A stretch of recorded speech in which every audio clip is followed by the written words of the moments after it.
The cold did not come from the winter outside. It bloomed from the marrow of her bones out. Ariella Whitshore had forgotten the sensation of warmth 3 years ago, the day the mark appeared, a spiderweb of frost etched into the pale skin above her heart. Since then, a perpetual winter followed her, turning water to ice in her presence and wilting flowers with a single touch.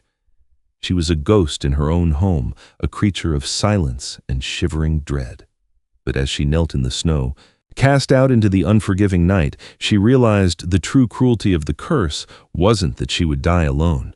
It was that she was too frozen to even feel the release of death. The scent of roasted pheasant and spiced wine drifted under the heavy oak door, taunting Ariella where she sat in the scullery.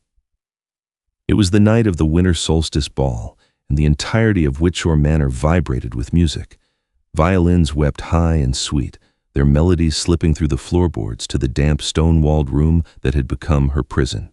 Ariella pulled the threadbare shawl tighter around her shoulders. It did nothing. The curse Eloise Faircrest had paid a hedge witch to weave into Ariella's skin was not merely cosmetic, it was a thief. It stole every calorie of heat, every spark of joy, leaving Ariella a hollow vessel of permafrost. "Girl!" a voice rasped. Ariella looked up. Giselle Ironbloom, the elderly cook whose hands were knotted like old ginger roots, slid a wooden bowl across the rough-hewn table. It contained broth, thin but steaming. "Eat," Giselle whispered, glancing fearfully at the door leading to the upper kitchens. "Before she comes down." Ariella reached for the spoon. Her fingers were blue-tipped, the nails translucent as ice. As her hand hovered over the bowl, the steam wavered and died. A thin film of ice crystallized instantly over the surface of the broth. Giselle sighed, a sound like dry leaves scraping pavement. "Oh, child." "It's fine, Giselle," Ariella whispered, her voice rusty from disuse. She cracked the ice with the spoon. Cold soup was better than no soup. "Go back to the banquet. If Eloise sees you—" "Madame Eloise is too busy preening for the Duke to notice an old woman," Giselle muttered, though she retreated to the stove, wringing her apron. The door burst open. The sudden draft didn't bother Ariella. She was already colder than the wind, but the presence of Eloise Faircrest sucked the remaining air from the room. Eloise was a vision of calculated perfection. Her gown was crimson velvet, the color of fresh blood, trimmed with gold that glinted in the torchlight. She was beautiful in the way a diamond is beautiful, hard, sharp, and capable of cutting glass. Beside her stood Edwin Primeworth, a suitor Eloise had been grooming for her own daughter, but who had been asking too many questions about the late Lord Whitshore's missing child. "I told you," Eloise purred, her voice dripping with faux pity, gesturing to Ariella. "The poor thing is unwell. Contagious, really." Edwin squinted into the gloom. Ariella shrank back, the frost on her skin itching. She looked a fright, hair matted, skin the color of skimmed milk, eyes wide and haunted. "Is this her?" Edwin asked, sounding horrified. "Lord Whitshore's daughter?" "She is a husk," Eloise said, stepping closer. The temperature in the room seemed to drop further, the stone walls sweating condensation that instantly froze. "A blight on this house. Look at her, Edwin. She brings winter wherever she goes. Who could ever love a thing that freezes the hand that holds it?" Ariella lowered her gaze. The shame was a familiar weight, heavier than the cold. She remembered a time before Eloise, a time of sunlight and her father's laughter, but those memories were like photographs left in the rain, blurred and dissolving. "I asked for water," Eloise snapped at Ariella, her mask of pity slipping. "For the guests." Ariella stood, her joints clicking. She moved to the pitcher on the sideboard. She tried to be careful, tried to suppress the magic that leaked from her, but her anxiety acted as a conduit. As her fingers brushed the ceramic handle, the water inside expanded violently. Crack! The pitcher shattered. Shards of ice and ceramic exploded outward. Edwin gasped and stumbled back, shielding his face. Eloise didn't flinch. She smiled, a small, cruel curving of red lips. This was what she wanted, a display, proof of the monster. "You see," Eloise whispered to Edwin, "she is dangerous." Then, turning to Ariella, her eyes flashed with triumph. "You have destroyed enough, stepdaughter. The manor is freezing because of you. The guests are complaining of the chill. I have tolerated this curse for 3 years, hoping for a cure, but I cannot risk the health of this household any longer. No, Ariella breathed. She knew what was coming. She had seen the look in Eloise's eyes for weeks. Get out, Eloise commanded, pointing to the scullery door that led to the snowy courtyard. Eloise, please, Giselle cried out, rushing forward, but Eloise silenced her with a sharp glare. Tonight, Ariella, Eloise said, her voice hard as iron, go to the woods, let the winter take its own. If you return, I will have the guards hunt you down like the wolf bait you are. Ariella looked at Edwin, hoping for intervention, but the man turned away, revulsion plain on his face. There was no mercy here. Ariella didn't pack a bag. She had nothing to pack. She stepped to the heavy wooden door, the wood groaning as she pushed it open. The blizzard outside roared like a living beast, a wall of white noise and biting wind. She stepped out. The door slammed shut behind her, the lock clicking with a finality that echoed in her chest. She stood in the courtyard, the snow swirling around her ankles. Strangely, the wind didn't feel cold. It just felt like an extension of herself. She turned toward the tree line, toward the Blackwood Forest, and began to walk. The Blackwood was a place of legends, mostly the kind that ended in blood. The villagers of the valley spoke of the old kings, shifters, beasts of fur and shadow who ruled the deep woods, but Ariella had always assumed they were stories told to frighten children into obedience. Now, 3 hours into her exile, the legends felt all too real. The snow was waist-deep in places. The storm had intensified, a whiteout that erased the horizon. Ariella trudged forward, her movements mechanical. The curse protected her from hypothermia. She was already as cold as the ice, but it did not protect her from exhaustion. Her body was frail from years of malnutrition. Her legs burned, and her breath came in shallow, ragged gasps that misted instantly before her face. She collapsed near the roots of a massive ancient oak, the bark black and gnarled. This is it, she thought, closing her eyes. No more Eloise. No more shame. She curled into a ball, the snow piling over her rapidly. The silence of the forest was absolute, a heavy blanket that pressed against her ears. Then a sound broke the stillness, a snap of a twig, heavy, deliberate. Ariella opened her eyes. Through the veil of falling snow, a shape emerged. It was massive, far too large to be a man, yet standing on 2 legs. A shadow detached itself from the darkness. A wolf? No. A man? No. Both. He was towering, easily nearly 7 feet tall, with shoulders that spanned the width of the oak trunk she huddled against. He wore furs that looked barbaric and regal all at once, dark pelts layered over leather armor. But it was his face that held her captive, sharp angles, a jaw dusted with dark stubble, and eyes that burned with an internal amber fire. They were predatory eyes, intelligent and unyielding. He stopped 10 feet from her. He didn't speak. He sniffed the air, a low rumble vibrating in his chest. Ariella couldn't move. She waited for him to attack. Wolves were merciless. Alpha shifters were worse. He took a step closer. The snow seemed to melt around his boots. "You smell of death," he said. His voice was a baritone rumble, like tectonic plates shifting deep underground. It wasn't an insult. It was an observation. "But your heart beats." Ariella tried to speak, but her throat was frozen shut. She managed a weak nod. The stranger narrowed his eyes. "What are you doing in my territory, little ghost?" "Dying," she whispered. The word was barely a sound, just a shape in the cold air. He tilted his head. He stepped closer, invading her space. The heat radiating off him was intense, a physical wall of warmth that hit her frozen skin like a slap. For the first time in 3 years, she felt a sensation other than numbness. It stung. It burned. Most humans freeze before they reach the tree line, he noted. He crouched down, bringing his face level with hers. Up close, he was terrifyingly handsome, scarred and savage. But you are the winter. He reached out a hand. It was large, scarred, the fingers thick and calloused. "Don't," she warned, shrinking back. "I'll hurt you. I freeze everything I touch." He paused, his amber eyes locking onto her pale blue ones. A corner of his mouth ticked up, not a smile but a challenge. "I am Gabriel Stonewall. I do not freeze." He didn't hesitate. He grabbed her arm. Ariella gasped, waiting for him to recoil, waiting for the frost to burn his skin, for the ice to spread up his veins. It always did. It had frozen the cat that tried to sleep in her lap. It had withered the roses Eloise made her tend. But Gabriel didn't flinch. Steam hissed where his skin met hers, a violent reaction, fire meeting ice. It hurt, a sharp, prickling agony as sensation flooded back into her arm, but he held fast. His grip was iron. "Curious," he murmured, watching the steam rise from their connection. "You are cold enough to kill a normal man, but my blood runs too hot." Ariella stared at his hand on her arm.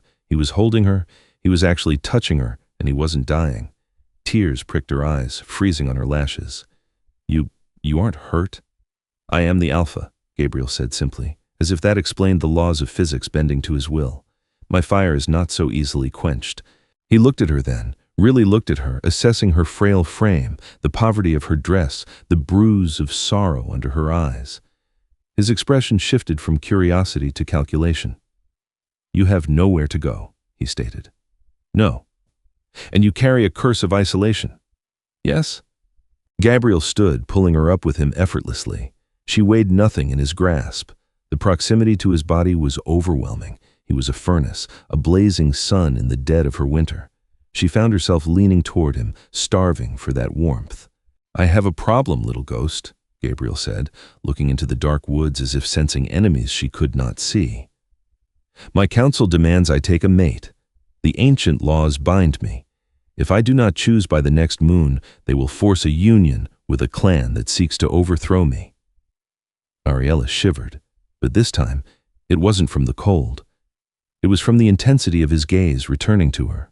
"I need a distraction," he said low. "I need a creature that no one understands, someone dangerous, someone who can stand in the center of the fire and not burn." "I burn everything," she whispered. "No," Gabriel corrected, pulling her against his chest. He swept her up into his arms, bridal style. The contact was shocking, electric. "You freeze everything, and I am the only thing burning hot enough to survive you." He began to walk, carrying her deeper into the forest, away from the world of men. "I am making you an offer," he growled into the wind. "Come with me. Survive the winter in my keep. In exchange, you will be my shield against a marriage I do not want." Ariella rested her head against his fur-clad shoulder. For the first time in 3 years, the ice around her heart cracked, just a hairline fracture. "And if I refuse? Then I leave you here to the snow." It wasn't a threat. It was a fact. Gabriel Stonewall was a creature of nature, and nature was indifferent. Ariella closed her eyes, soaking in the heat of the beast who carried her. "I accept." The journey was a blur of motion and heat.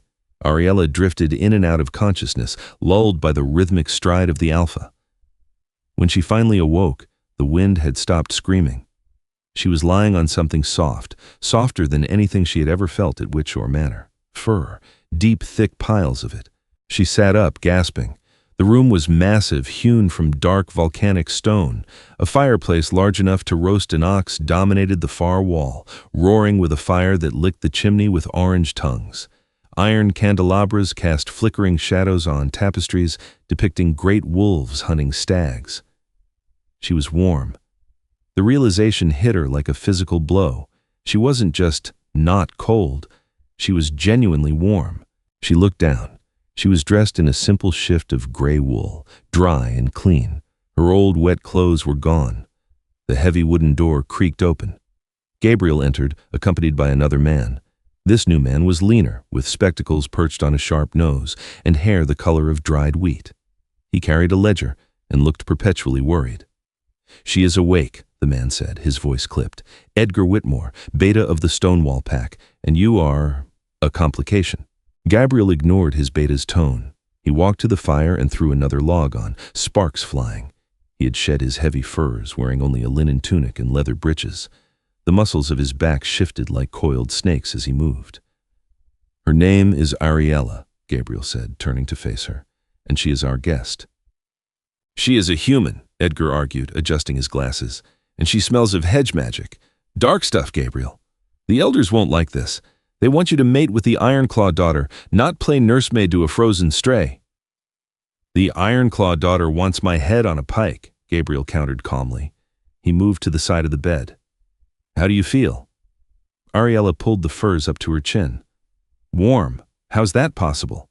"My territory," Gabriel said. "The stone of this castle is built over a thermal vent. The magic of the pack runs through the foundation. It dampens outside enchantments. He paused. Your curse is suppressed here, not broken, but quieted. Ariella looked at her hands. The frost was gone. Her skin was still pale, but it looked like skin, not marble. You said, an offer, Ariella said, her voice stronger now. Edgar looked between them, sighing. The offer, yes. Let us hear this madness. Gabriel sat on the edge of the bed. The mattress dipped under his weight. He was too big for the room, too big for the castle, a force of nature contained in stone.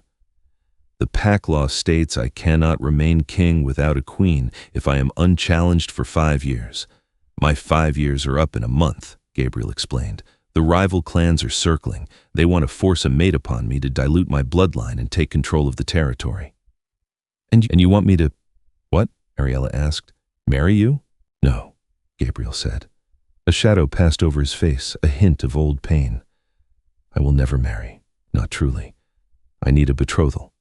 A long, drawn-out courtship that satisfies the law but binds me to nothing.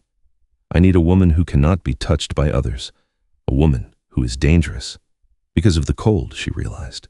Precisely, Edgar chimed in, though he looked unhappy about it. If anyone touches you, they freeze.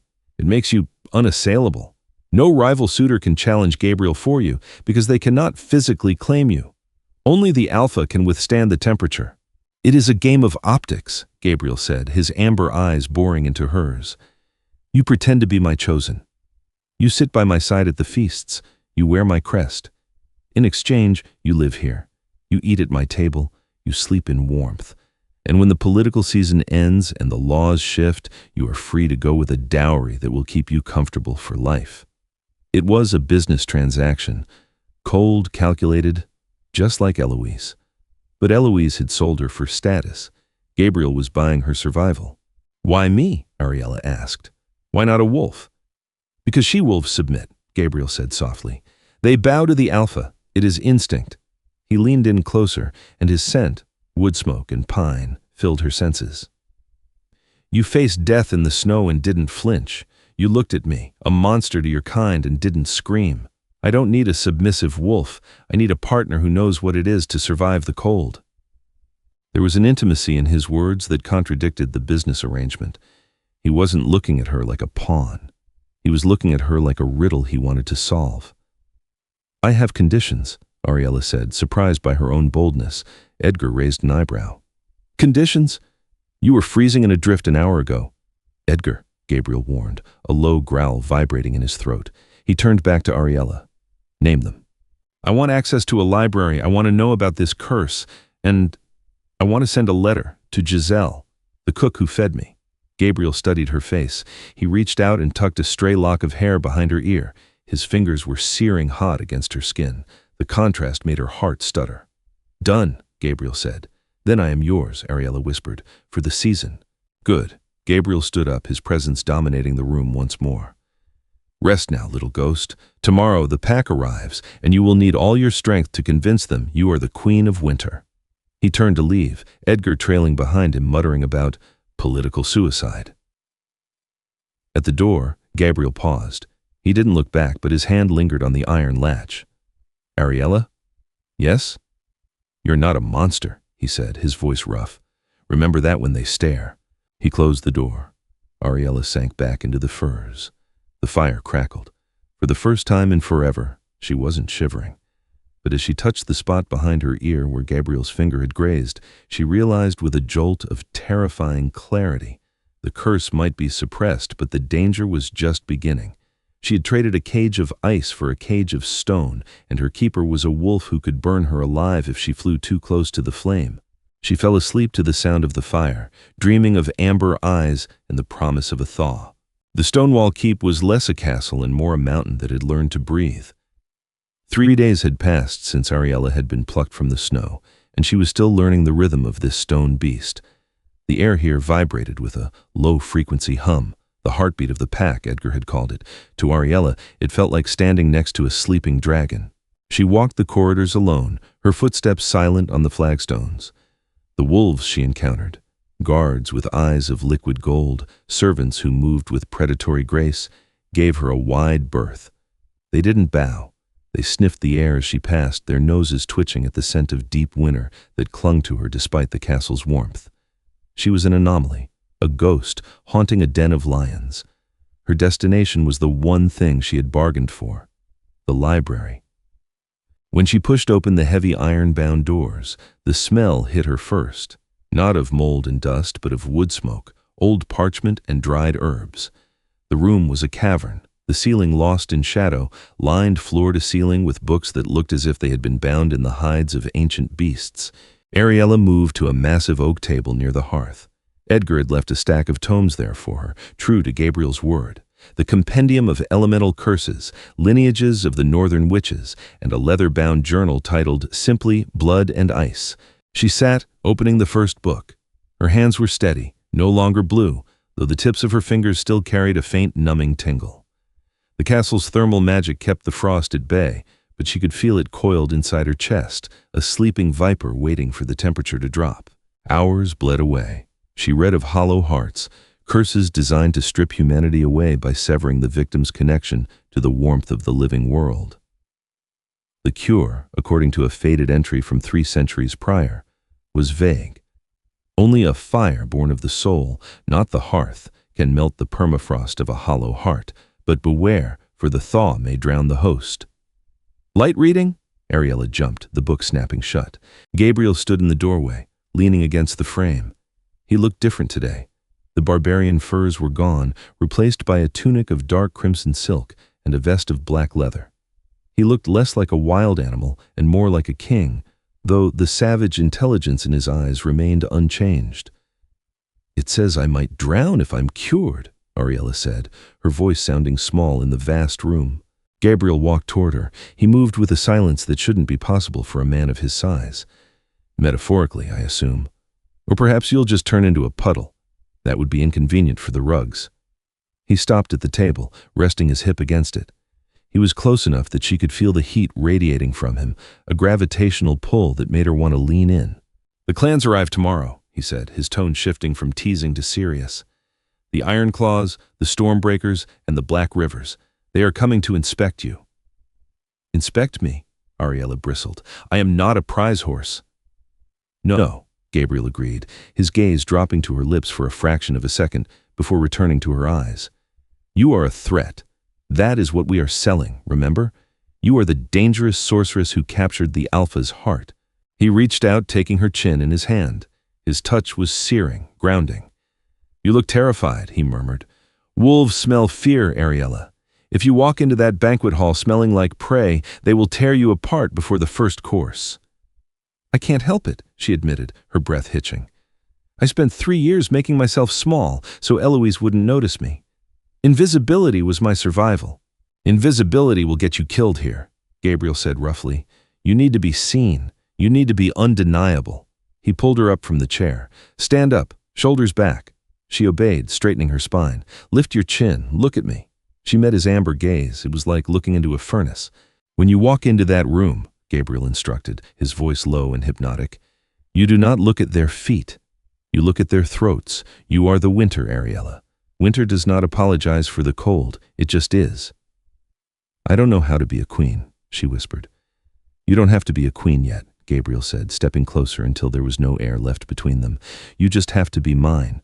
And what belongs to the Alpha is sacred." His thumb brushed her lower lip. For a moment, the world narrowed down to the heat of his skin and the scent of pine and rain. Ariella felt a phantom warmth bloom in her chest, not from the castle, but from him. "Practice," Gabriel said, abruptly pulling away, though his eyes lingered. "Practice looking at me as if you could freeze the blood in my veins if I displeased you." "I think," Ariella said, a newfound boldness rising in her throat, "that might be easier than you think, Gabriel." A slow, wolfish grin spread across his face. "Good.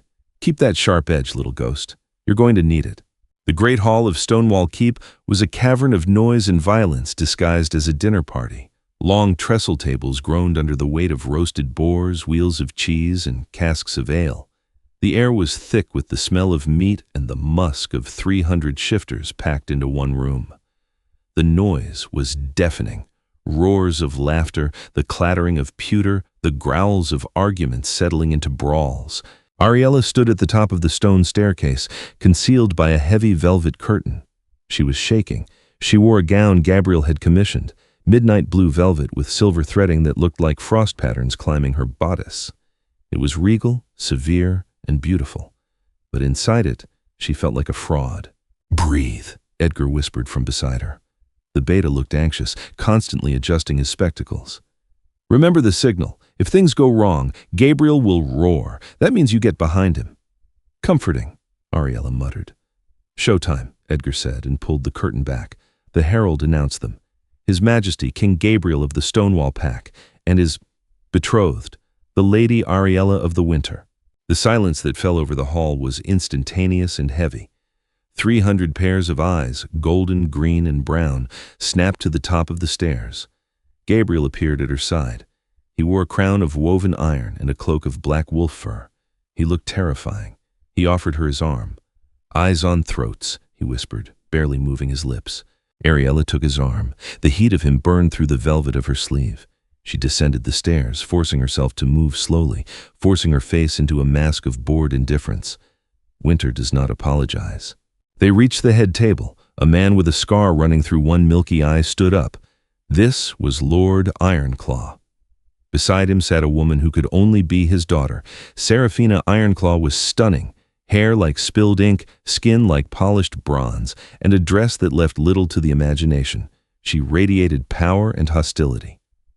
"So," Lord Ironclaw rumbled, his voice like grinding stones, "this is the creature."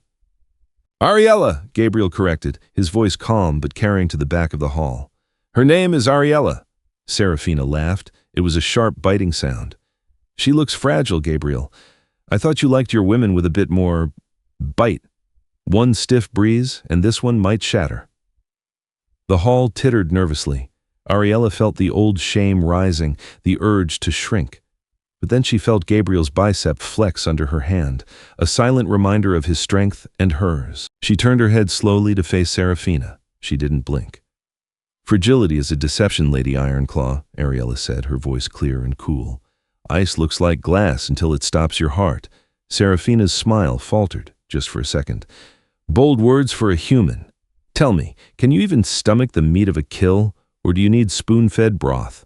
Seraphina picked up a goblet of wine and tossed it toward Ariella, a calculated insult, meant to stain the dress and humiliate her. Time seemed to slow. Ariella saw the red liquid arcing through the air. Instinct took over. She didn't think. She just reacted. She raised her hand, palm out, and the fear inside her lashed out, seeking a weapon. The curse surged, bypassing the castle's dampeners for a split second.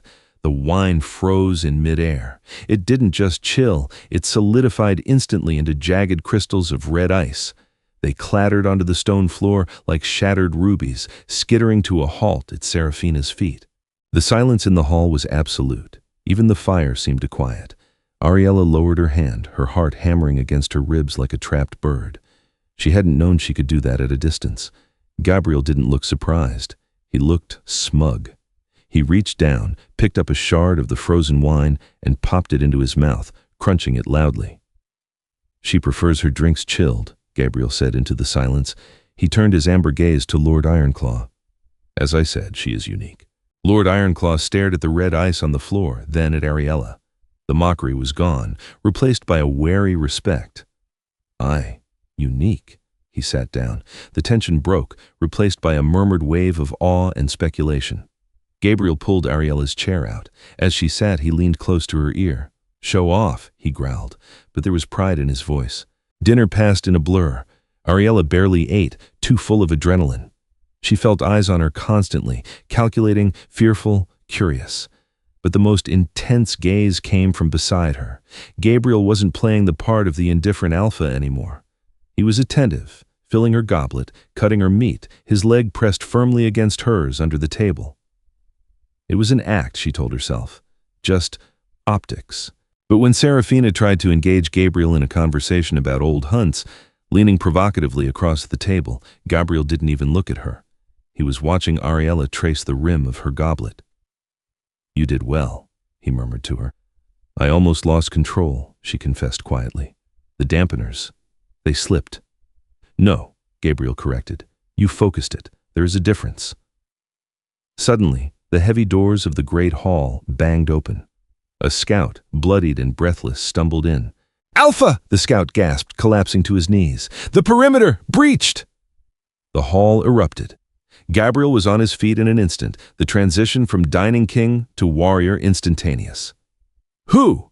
Gabriel roared, his voice shaking the banners. "Rogues!" the scout wheezed. "Dozens of them, and something else.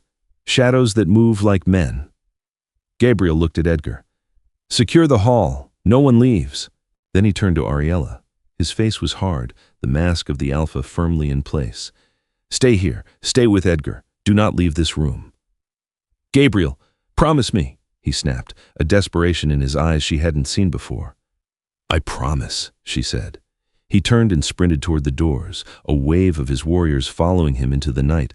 Ariella watched him go, a cold knot forming in her stomach that had nothing to do with her curse. The game of politics was over. The war had begun. The battle was not a distant thing. It crashed against the walls of the keep like a tidal wave. From the high windows of the great hall, Ariella watched the chaos in the courtyard below. Torches flared in the darkness, illuminating flashes of fur and steel. The roars of wolves mixed with the clang of metal. The guests were restless. The Ironclaws were pacing, weapons drawn, clearly unhappy about being trapped. Edgar stood by the door, a sword in his hand that looked too heavy for him, his face pale. "He'll be fine," Edgar said, though he was speaking to himself more than her. "He's the Alpha. He's unkillable." Ariella wasn't so sure. She pressed her hand against the cold glass. She could see Gabriel down there. He was a whirlwind of violence, a massive black wolf tearing through the ranks of the rogues. But there were too many of them, and the shadows the scout had mentioned, they were wrong. They moved unnaturally, sliding through the defensive lines like smoke. Magic, Ariella realized. Hedge magic. She saw a shadow slip past Gabriel's flank, holding a dagger that glowed with a sickly green light. Gabriel was engaged with two massive rogue wolves. He didn't see the assassin. "No," Ariella breathed. She turned and ran. "Ariella, wait!" Edgar shouted, abandoning his post to chase her. She ignored him. She ignored the promise she had made. She hitched up her velvet skirts and sprinted down the stone corridor, taking the servants' stairs that spilled out into the lower bailey. The cold hit her the moment she burst outside. It wasn't the winter wind. It was her. Away from the castle's thermal heart, the curse roared back to life, fueled by her terror. Frost exploded across the cobblestones with every step she took. The battle was a sensory overload, the smell of copper blood, the heat of burning hay. She saw him. Gabriel had shifted back to human form to wield a massive broadsword, but he was surrounded. The shadow assassin was behind him, the green dagger raised. "Gabriel!" she screamed. He spun around, but he was too slow. The dagger descended. Ariella didn't think. She threw her hands out, screaming, pouring every ounce of her fear, her pain, and her cursed existence into the space between them. Freeze. The air screamed. A shockwave of absolute zero blasted outward from her body. It hit the assassin first. In mid-lunge, the shadow figure turned white. Frost encased him instantly, freezing the very motion of his strike. He became a statue of ice, the green dagger suspended inches from Gabriel's neck. The cold didn't stop. It rolled over the courtyard, flash freezing the mud, the blood, and the rogue wolves. The torches sputtered and died. Silence fell. A terrible, cracking silence. Ariella stood in the center of a frozen wasteland. Her breath came in ragged gasps, her vision blurred. The curse demanded a price for such power. It was eating her remaining warmth. She swayed. Her knees hit the ice. "Ariella!" Gabriel was there. He hadn't frozen. The alpha fire in his blood had protected him, though frost coated his hair and eyelashes. He dropped his sword and fell to his knees, scooping her up. "You foolish girl!" he growled, his voice thick with panic. "You foolish, brave girl!" I stopped him," she whispered, her teeth chattering so hard it hurt. She couldn't feel her hands. She couldn't feel her legs. The darkness was encroaching. "You nearly killed yourself," Gabriel shouted. He ripped off his cloak and wrapped it around her, but it wasn't enough. She was ice cold, colder than a corpse. He did the only thing he could. He pulled her against his chest, unlacing his tunic to press her frozen skin against the bare, scorching heat of his own. "Burn," he commanded her, rocking her back and forth. "Take it. Take the fire. Don't you dare fade on me." It was agony. The heat of his skin against hers felt like being branded. Ariella cried out, a weak, broken sound. "I know," Gabriel murmured into her hair, his arms crushing her to him. "I know it hurts. Stay with me." He stood up, lifting her effortlessly, and roared at his stunned pack. "Secure the prisoners! Edgar, get the healer!" He carried her back into the keep, kicking open doors, ignoring the stares of the Ironclaws and his own kin. He didn't stop until he reached his private chambers. He kicked the door shut and carried her to the massive hearth where the fire raged hottest. He sat on the rug before the flames, still holding her, wrapping his limbs around her to create a cocoon of flesh and heat. Slowly, painfully, the feeling returned to Ariella's extremities. The shivering subsided into trembling exhaustion. "You broke your promise," Gabriel whispered. His nose was buried in the crook of her neck, his breath hot against her skin. "You were going to die," she murmured, her head resting on his chest. She could hear his heart thundering, a frantic, erratic rhythm. "I am the Alpha," he said, but the arrogance was gone. He sounded shaken. "I'm supposed to protect the pack, protect you." "I'm not part of the pack," Ariella reminded him softly. Gabriel pulled back enough to look at her. His eyes were burning, not with anger, but with something raw and terrifyingly intense. He traced the line of her jaw with a thumb that still trembled slightly. "Do you really believe that?" he asked hoarsely. "After tonight? You froze an army to save me, Ariella. You are not just a guest. You are—" He didn't finish the sentence. He leaned in, his forehead resting against hers. "Who sent them?" Ariella asked, closing her eyes, soaking in his warmth. "The assassin bore a mark," Gabriel said grimly. "Not a clan crest, a sigil of a witch coven." Ariella went stiff. "Eloise." "Yes," Gabriel said. "She knows you are here, and she didn't send them to kill me. She sent them to retrieve you." Ariella looked at him, fear spiking again. "She wants me back?" "She wants to finish what she started," Gabriel vowed, his grip tightening until it was almost painful. "But she made a mistake. She thinks you are a helpless girl lost in the woods." He kissed her forehead, a searing seal of protection. "She has no idea she just declared war on the King of the North, and I will burn the world down before I let her touch you again." Ariella looked into the fire, safe in the arms of the wolf, but a chill lingered in her soul. Eloise was coming, and for the first time, Ariella had something to lose. War did not come to the Stonewall Keep. The keep brought the war to the world. 2 days after the assassination attempt, the courtyard was a sea of fur and steel. Gabriel had called the banners. It was no longer about a marriage alliance or political posturing. It was about retribution. The clans, Ironclaw, Stormbreaker, and Black River, had seen the White Wolf, as they now whispered of Ariella, freeze an assassin mid-strike. They weren't following Gabriel out of obligation anymore. They were following him out of awe. Ariella stood on the battlements, the wind whipping her cloak. She felt different.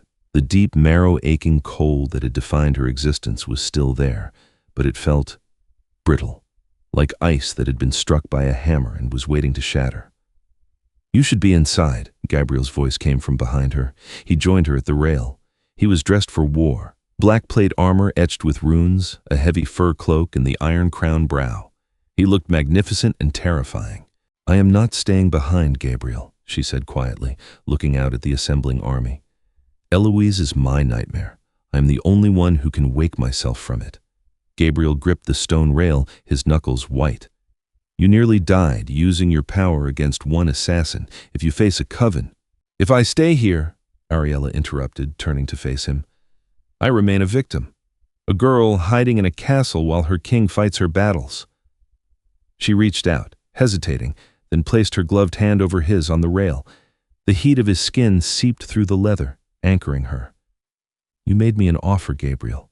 To be dangerous, to be a queen. Don't ask me to be a coward now." Gabriel stared at her, his amber eyes searching her face. He saw the resolve there, the steel that had replaced the fear. "The book," he said suddenly, "the Blood and Ice journal. Did you finish it?" "Yes," she nodded. "It says the cure requires a fire of the soul. It says the thaw might drown me." "I won't let you drown," Gabriel vowed, his voice rough. He turned his hand over, interlacing his fingers with hers. "But if we go to Whitshore, we go to end it. No mercy, no hesitation." "None," she agreed. The march began at noon. It was a spectacle that would be sung of for generations. A legion of wolves, led by a giant in black armor and a woman pale as the moon, riding a white mare that Gabriel had personally selected because its coat matched the snow. They moved fast, cutting through the Blackwood Forest like a spear. Ariella rode beside Gabriel, surrounded by his elite guard. She felt the hum of the pack, a collective consciousness of aggression and loyalty. For the first time in her life, she wasn't the outcast. She was the eye of the storm.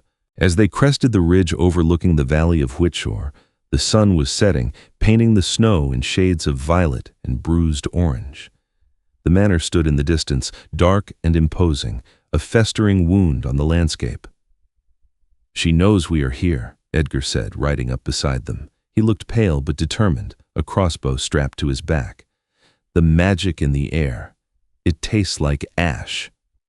"Let her taste us," Gabriel growled. He drew his broadsword, the metal singing in the crisp air. He looked at Ariella. "Stay close to me. If I shift, hold on to my fur. Do not let go." "I'm not afraid," Ariella lied. Gabriel smiled, a flash of white teeth in the gloom. "Good, because I am terrified, and that makes me very, very dangerous." The gates of Whitshore Manor did not open. They were shattered. Gabriel's vanguard in wolf form hit the timber like battering rams. Wood splintered, iron groaned, and the Stonewall pack poured into the courtyard. But Eloise was ready. The courtyard was not empty. It was filled with constructs, grotesque soldiers made of mud, bone, and dark magic. They lurched forward, silent and soulless, clashing with the wolves. Gabriel roared, a sound that shook the very foundations of the house. He leaped from his horse, shifting in midair. The transformation was fluid, violent violence. One moment a man, the next a massive black wolf, teeth bared, tearing into the nearest construct. Ariella slid from her mare, her boots hitting the snow.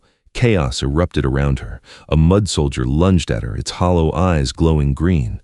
Before she could react, a blur of gray fur intercepted it. Edgar shifted and snarling, ripping the construct's arm off. "Go!" Edgar's mind voice echoed in her head, a perk of the pack magic she was slowly attuning to. "Find the witch!" Ariella ran. She didn't run away. She ran toward the front doors. She burst into the main hall, the same hall where she had shattered the pitcher of water days ago. It was freezing here, colder than outside. The furniture was covered in a layer of rime. Eloise sat on the high-backed chair near the cold hearth, swirling a glass of wine. Edwin Primeworth stood beside her, looking green and terrified, holding a sword with trembling hands. "You returned," Eloise said, her voice echoing in the vast, empty room.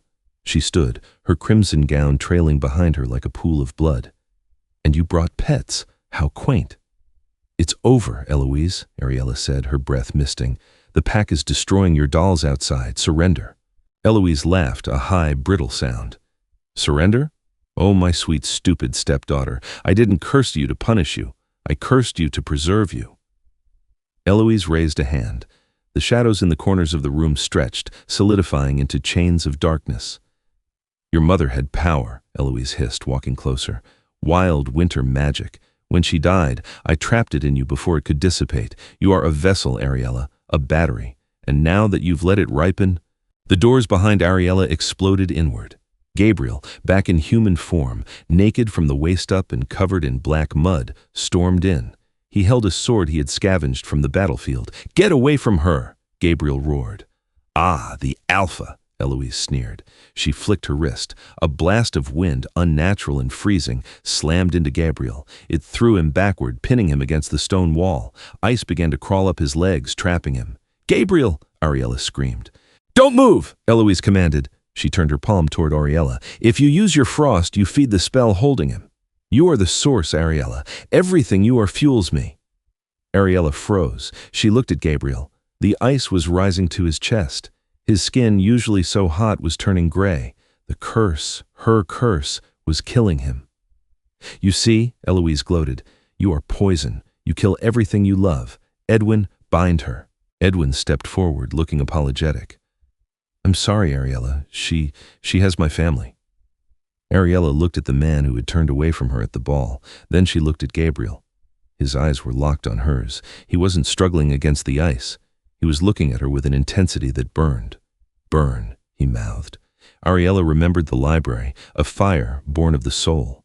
Eloise thought the cold was Ariella's power. She thought Ariella was just a vessel for winter. But Gabriel had shown her something else. He had shown her heat. Ariella closed her eyes. She didn't reach for the cold. She didn't reach for the fear. She reached for the memory of Gabriel's skin against hers, the sound of his heart, the way he looked at her in the library, the absolute, undeniable truth that he had come for her when no one else would. A spark ignited in her chest. It wasn't the curse, it was her. She opened her eyes. They weren't pale blue anymore. They were glowing with a soft, golden light. "No," Ariella said. She stepped toward Gabriel. "Stop!" Eloise shrieked, sensing the shift. She threw a bolt of dark magic at Ariella. Ariella didn't dodge. She caught the magic in her hand, and it melted. She walked to Gabriel, ignoring Eloise, ignoring Edwin. She placed her hands on the ice, trapping him. "I am not the winter," she whispered to him. "I am the thaw." She poured everything she felt, the love, the gratitude, the fierce desire, into the ice. A blinding white light exploded from her hands. The explosion was silent, a sudden expansion of pure, radiant heat. The ice encasing Gabriel shattered, turning instantly to steam. The blast wave rolled outward, hitting Eloise. The stepmother screamed as the dark magic she was tethered to unraveled. She was thrown back, crashing through the long banquet table. But Ariella didn't see that. She was drowning. The book had been right. The release of the curse, the sudden transition from absolute zero to life, was overwhelming. Her senses flooded. Her heart hammered so fast it felt like it would burst. She collapsed, her legs giving way. Gabriel caught her. He fell to his knees with her, cradling her head. "Ariella, breathe!" she gasped, the air searing her lungs. It hurts." "I know," Gabriel said, his voice thick with emotion. "I've got you. Focus on me." The room was warming rapidly. The frost on the walls dripped into water. Outside, the sounds of battle had ceased, replaced by the howling of wolves, a victory song. Eloise groaned from the wreckage of the table. She tried to rise, but Giselle Ironbloom, who had emerged from the scullery during the chaos, stood over her, wielding a heavy iron skillet. With a grim nod to Ariella, the old cook brought the skillet down. Eloise slumped into unconsciousness. Gabriel didn't look away from Ariella. He was touching her face, her arms, checking her. "You're warm," he whispered, wonder in his voice. Ariella touched her own cheek. It was wet with tears, but the tears weren't freezing. Her skin felt normal. The terrible, aching void in her chest was gone, filled with a steady, rhythmic warmth. "I'm warm," she repeated, laughing through a sob. Gabriel pulled her into a crushing kiss. It wasn't gentle. It was a desperate affirmation of life. He tasted of smoke and blood, and she tasted of salt and spring rain. When they broke apart, the room was silent save for the crackling of the hearth, which had spontaneously roared to life. Edwin Primeworth dropped his sword. He fell to his knees, head bowed. "My lady, forgiveness?" Gabriel stood, pulling Ariella up with him. He kept his arm around her waist, supporting her. He looked at Edwin with cold disdain. "You stood by while she was abused," Gabriel said. "You stood by while she was exiled, and you stood by while she was nearly killed." Gabriel looked at Ariella. "His fate is yours to decide, my queen." Ariella looked at Edwin. She felt no anger, only pity. He was a small man in a large world. "Let him go," Ariella said softly. "Let him live with the knowledge of what he was too weak to prevent. That is punishment enough." She turned to Giselle. "But her," she pointed to the unconscious Eloise, "lock her in the scullery. Let her feel the cold for a while." Gabriel grinned, a savage, proud thing. "As you command." He swept Ariella up into his arms, just as he had in the forest. "Where are we going?" she asked, resting her head on his shoulder. "Home," Gabriel said. "To the mountains. The war's over, Ariella, but I believe the courtship is just beginning." As he carried her out into the courtyard, the Stonewall pack, and their new allies, fell silent. Then, one by one, the great wolves lowered their heads. They bowed. Not to the Alpha alone, but to the woman who had broken the winter. Epilogue. Spring in the north, 6 months later. The snow in the Blackwood Forest had melted, revealing a carpet of wildflowers, purple heather and white snowdrops.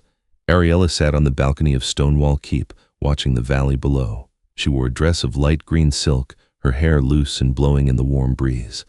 There was no frost on her skin. In fact, She had a slight tan from spending hours in the sun, soaking it up like a flower. The heavy door opened. Gabriel walked in. He looked tired. Negotiating trade agreements with the southern human kingdoms was apparently more exhausting than war, but his face lit up when he saw her. "Hiding?" he asked, coming to stand behind her, wrapping his massive arms around her waist. "Thinking," she corrected, leaning back into his heat. She would never tire of that heat. "About what?" "The offer," she said, smiling. "The contract expires today. 6 months. The political season is over. The laws are satisfied." Gabriel went still. His arms tightened slightly. "Technically, yes." "So," Ariella turned in his arms to face him. She ran her hand down the front of his tunic, feeling the hard muscle beneath. "I suppose I am free to go, take my dowry, find a nice cottage in the south." Gabriel's eyes narrowed. The amber fire flared. "You could. Is that what you want, Alpha?" "You know what I want," he growled, lowering his head until their foreheads touched. "I tore a castle apart for you. I rewrote the laws of my pack for you. If you leave, I will just have to chase you down again." Ariella laughed, a sound that was pure and unburdened. "Good, because I have gotten quite used to the view from here." She pulled him down for a kiss, and in the distance a wolf howled, a sound of joy echoing through the mountains that breathed. The curse was a memory. The winter was a season, but the love between the wolf and the girl was the force that turned the world. The tale of Ariella and Gabriel reminds us that even the deepest winters eventually yield to spring. Ariella found her strength not by rejecting her darkness, but by finding the one person who could withstand it. Gabriel found his humanity not by suppressing his beast, but by unleashing it to protect the woman he loved. In the end, they saved each other, fire melting ice, ice tempering fire, proving that love is the only magic powerful enough to rewrite destiny. Did you enjoy this story of curses, kings, and fated mates? If this tale warmed your heart, please like this story, share it with a friend who loves a good supernatural romance, and subscribe for more epic tales of love and magic.